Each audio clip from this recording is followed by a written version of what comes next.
Yamaha Mio Sporty na magenta. So ito naman sa presyo nito, dati siyang 29,500. So ngayon mo man lang siya ng 22,825. So medyo mababa na to mga boss.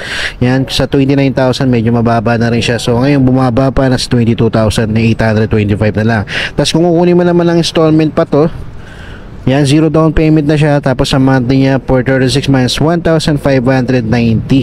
Yan, less 500 pa siya mga boss. Appearance naman nito, tingnan natin kung jackpot tayo dito mga boss.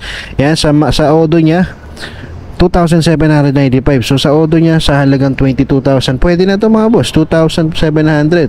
Tapos sa appearance niya, pagdating sa fairings, seats niya stock aftermarket na pero wala pa naman siyang butas, goods pa naman. Fairings niya okay pa. Sa tambucho niya, no, wala lang siyang heat guard. Mirror wala rin, stock handle pa siya. Tsaka sa hindi, aftermarket na rin pala siya, no, pati dito sa may lever niya. Pero okay pa naman. Tapos dito sa may headlight niya, lens niya may crack lang, pero di pa naman siya totally basag, no. Pero yan, depende sa inyo mga boss, halagang 22,000. Check nyo na lang dito.